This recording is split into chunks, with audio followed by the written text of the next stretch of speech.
Ako si Maria at ito ang aking kwento.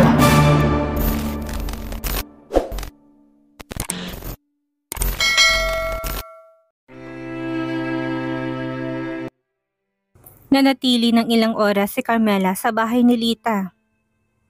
Tahimik lang siyang nakaupo sa gilid ng kama nito. Iniisip ko anong nangyari sa katulong nila at kung bakit putol ang dila nito. Akala niya ikusang umalis ang katulong nila pero hindi nila alam na may nangyari na pala dito nang hindi man lang nila alam. I am so sorry, Yaya. Wala man lang kaming nagawa for you. But I promise you, hahanapin ko ang taong gumawa nito sa'yo at aalamin ko kung bakit nila kailangang putulin ang dila mo. Aniya. Nakatingin sa kanya si Lita. Gusto nitong magsalita pero walang maintindihan si Carmela. Dahil puro lang ito, Nagpaalam na si Carmela sa katulong nila. Makalipas ang ilang oras. Nang makalabas ng bahay si Carmela ay tumulo ang mga luha ni Lita. Dahil wala man lang siyang magawa para sabihin kay Carmela ang nalalaman niya. Idala niyo siya sa hospital at ako nang bahala sa lahat ng mga gastos niya. Hospital bills and medicines. Siya lang ang nakakaalam kung anong nangyari sa kanya at kung mapagamot natin siya. Baka sakaling gumaling pa siya at malaman natin kung anong nangyari at kung sinong gumawa nito sa kanya. Alam kong pinuto nilang dila ni Yaya para patahimikan at yun ang kailangan kong malaman. Pwede ko ba kayong asahan? Ani ni Carmela sa isang anak ni Lita. Ang maidala sa ospital ang matagal na namin gustong gawin, ma'am. Pero dahil dala ng kahirapan, wala kaming pambayad. Hindi po ba nakakahiya kung kayo pang gagastos para lang gumaling si mama? Pero kung ito naman ang gusto nyo, kakapalan ko ng mukha ko, ma'am. Para maidala na rin si mama sa ospital at baka sakaling gumaling pa siya. Tumigil na sa paglalakad si Carmela nang makarating sila sa kotse niya. Hinarap niyang anak ni Lita at tinapik ang balikat nito. Give me your phone. Gusto kong sabihin mo sa akin ang kalagayan ng mama mo. Tawagan mo rin ako kapag may kailangan kayo. Ibinigay naman ni Rona ang cellphone niya kay Carmela. Nilagay ni Carmela ang number niya sa contact ni Rona sa kanya ito ibinalik. Maraming salamat po, Ma'am Carmela. Mag-iingat po kayo sa pag-uwi niyo.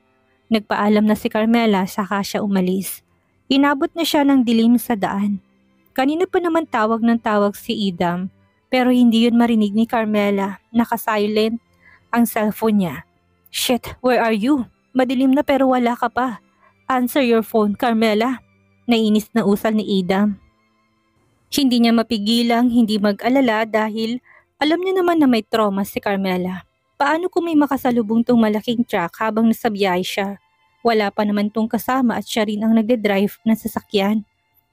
Inis na napabusangot si Idam sa buhok niya. Maraming beses niya nang tinawagan si Carmela pero hindi pa rin ito sumasagot. Are you okay, Dad?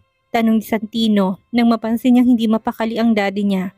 Tipid namang ngumiti si Idam sa kanya hinaplos ang pisngi ng anak niya. I'm fine, baby. Kumain na kayo mamaya kapag pinakain na kayo ng yaya niyo, ha? Tatawagan ko lang ang mommy niyo kung nasaan na. Okay po, magalang namang sagot ni Santino saka siya bumalik sa kapatid niyang naglalaro sa sofa. Lumabas ng bahay si Idam at muling tinawagan si Carmela pero hindi pa rin ito sumasagot. Gusto niya sanang puntahan ito pero hindi niya alam kung saan niya ito pupuntahan. Patuloy pa rin sa pagmamaneho si Carmela. Nasa Metro Manila na siya pero may kalayuan pa sa bahay nila. Tinignan niya ang oras at nang makita niyang mag-alas 7 na ay hinanap niya ang phone niya. Kinapaka pa niya ito sa bag niya. Habang nanatiling nasa daanan ang mga mata niya, nang hindi niya mahanap ang phone niya ay nilingon niya ang bag niya para hanapin ito. Palipat-lipat ang tingin niya sa kalsada at sa bag niya. Nasaan na ba yun? Aniya sa sarili niya at muling tumingin sa bag niya. Habang hinahanap niya ang cellphone niya ay hindi niya napansin na nasa kabilang linya na siya. Nang malakas na bumusin ang sasakyan na makakasalubong niya ay mabilis na tumingin sa harap si Carmela. Nalalaki ang mga mata niya nang makita niyang sasakyang makakasalubong niya. Nasilaw siya sa mataas na ilaw nito. Pero nagawa pa rin naman ni Carmela na kabigin ang manibela. Sa kanya tinapakan ng brake. Nauntog ang noo ni Carmela sa manibela dahil sa biglaan niyang pagpreno. Mabilis ang tibok ng puso niya at nanatiling nakasubsob pa ang mukha niya sa manibela. Ramdam niyang panginginig ng mga kamay niya, lalo na marinig niya ang malakas na busina at ang nakakasilaw na ilaw nito. Rinig ni Carmela ang sunod-sunod na pagkatok sa pintuan niya pero hindi pa niya ito magawang lingunin dahil gulat pa rin ang buong katawan niya. Mariin niyang ipinikit ang mga mata niya saka siya dahan-dahan na huminga para pakalmahin ang sarili niya. Narinig niyang pagbasag sa bintana niya sa kabinuksan ng pintuan niya. "Miss, are you okay?" Tanong ng lalaki. Inangat naman na ni Carmela ang ulo niya dahil pamilyar sa kanyang boses. Nagsalubong ang mga mata nila ni Roel. Kunot na ang noo ni Roel pero mas lalo tong kumunot nang makita niyang si Carmela ang babaeng muntik na mabangga ng sasakyan. "Carmela?" Pagkukumpirma niya pero hindi nagsalita si Carmela. Tulala lang itong nakatingin sa kanya. Hinila na ni Roel si Carmela palabas ng sasakyan saka ito sinandal sa sasakyan. "Are you okay? Ano bang ginagawa mong nagde-drive? Lasing ka ba? Inaantok ka ba? Anong pumasok sa isip mo't nang agaw ka ng linya?" Hindi mapigilang sigawan ni Roel si Carmela. Humugot naman ng malalim na buntong hininga si Carmela at tinignan ang paligid niya. Wala namang nangyari sa kanya. Bakit ba palagi na lang may nangyayari sa kanya sa kalsada? "I'm fine," sagot niya pero mabilis pa rin ang tibok ng puso niya. Sinalubong niya ang tingin ni Roel at bakas ang pag-aalala nito sa kanya. "Ano bang iniisip mo't nang agaw ka ng linya? Nakasunod ka ba sa akin?" Tanong ni Carmela. Hindi sinagot ang tanong ni Roel. "Ako yung nasa likod mo. Malay ko ba na ikaw palang nasa unahan ko? Saan ka ba galing? Saka bakit mag-isa ka lang?" Umiling lang si Carmela. Nang kumalma na ang buong sistema niya ay tumayo na siya ng tuwid. "Thank you for checking on me. Pasensya ka na rin kung naabala pa kita. Uuwi na ako." Akma na sanang sasakay si Carmela sa sakyan niya nang pigilan siya ni Roel. Saka ito hinila papunta sa sakyan niya. "Ano bang ginagawa mo? Sinabi ko namang uuwi na ako." Inis na inalis ni Carmela ang pagkakahawak ni Roel sa kanya. "Gusto mo pa rin bang mag-drive pagkatapos ng muntik mangyari sa'yo? Ihahatid na kita. Ipapahatid ko na lang sa ibang sasakyan mo." "I can drive." Makulit pa rin saad ni Carmela. "Ihahatid na kita. Huwag kang makulit dahil konsensya ko pa kapag may nangyari sa'yo." Sa pilitan ng isinakay ni Roel si Carmela sa sasakyan niya. Hindi na lang nagpumigla si Carmela. Nakapark ang sasakyan niya sa gilid ng kalsada at naiwan din ang susi nito sa loob. Nagutos naman kaagad si Roel ng tao para kunin ang sasakyan ni Carmela. Tahimik lang si Carmela habang nasa biyahe sila. Nililingon naman siya paminsan-minsan ni Roel. "Saan ka ba talaga galing? Natutulog ka ba habang nagde-drive?" Pambabasag ni Roel sa katahimikan nilang dalawa. "Hindi, hinahanap ko lang yung phone ko sa bag ko." Tipid niyang sagot. "Mabuti naman at nagawa mo pang kabigin ang manobela mo. Hindi ka naman siguro magpapakamatay. Dahil sa itsura mo kanina natakot kang makita si kamatayan." Tila nang aasar pang saad ni Roel. "Yeah, luckily," sagot ni Carmela. Napapailing na lang si Roel sa kanya. "Saan ba kayo nakatira? Sabi mo sa akin ang address niyo." Sinabi naman ni Carmela kung saan ang address nila at makalipas ang ilang minuto ay nakarating na sila sa subdivision ni Carmela.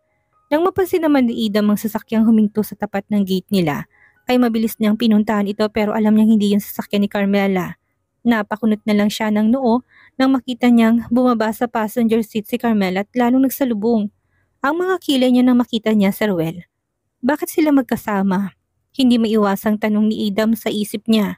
Nilapitan niya silang dalawa at ipinakita niya kaagad ang inis niya kay Roel.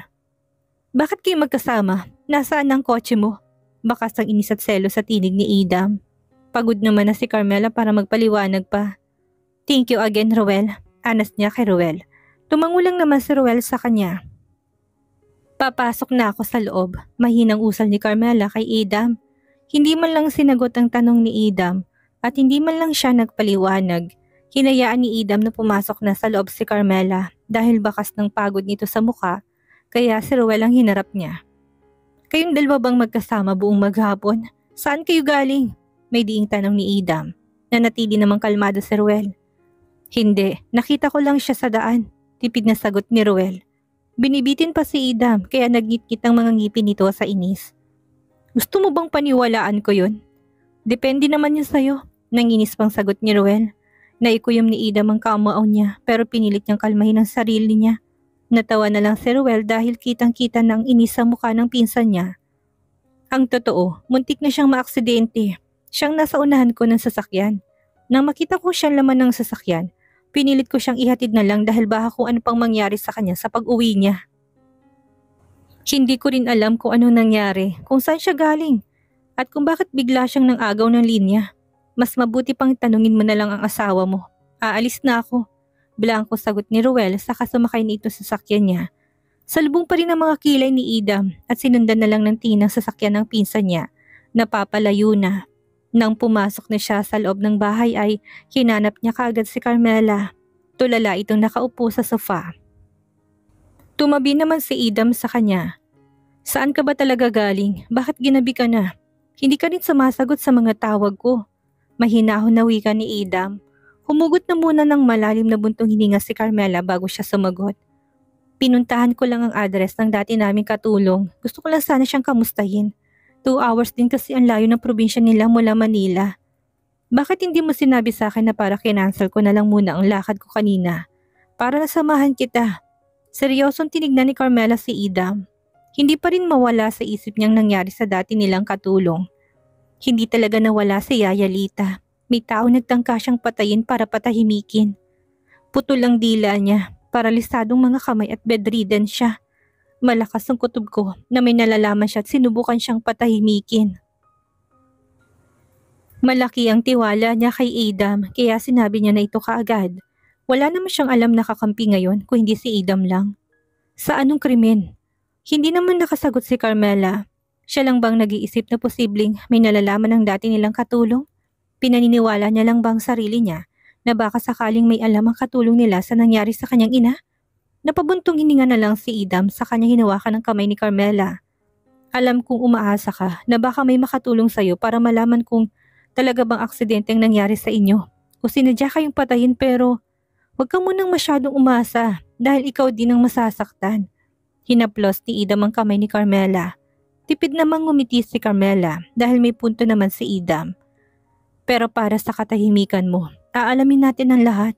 Mag-iimbestiga tayo. Nagliwanag ang mukha ni Carmela sa sinabi ni Idam. Ramdam na ramdam niya talaga na may kakampi siya dahil kay Idam.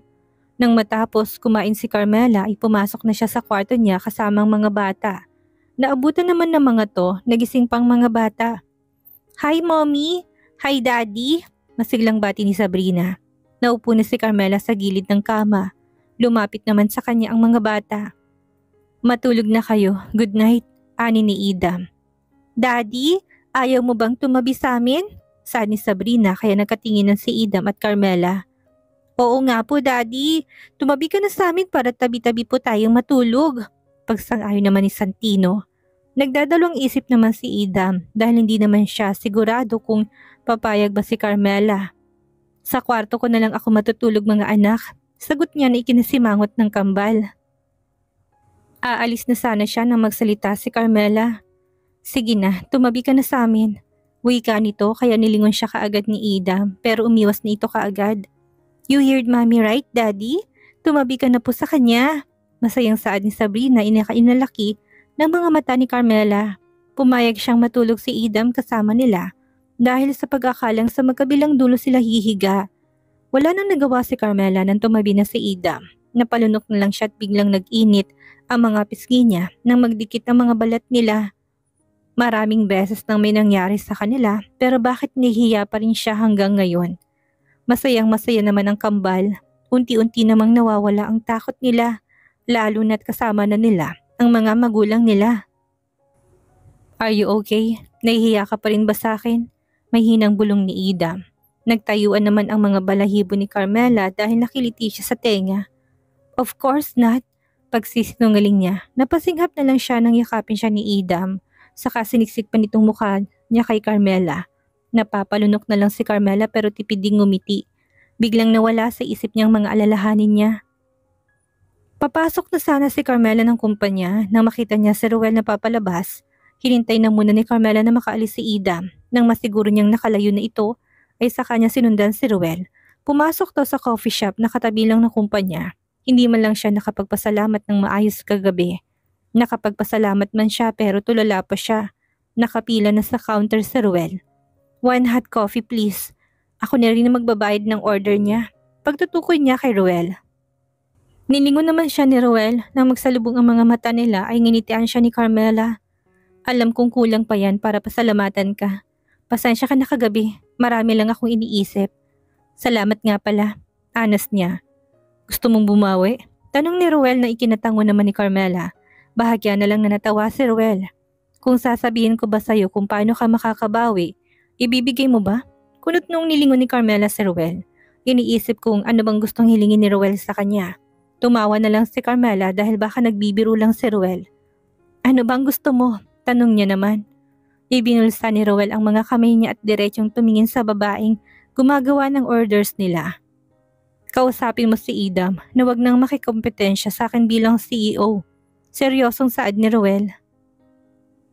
Nawala ang ngiti sa labi ni Carmela. Mukhang pinagsisisihan niya nang nilapitan at kinausapan niya si Roel.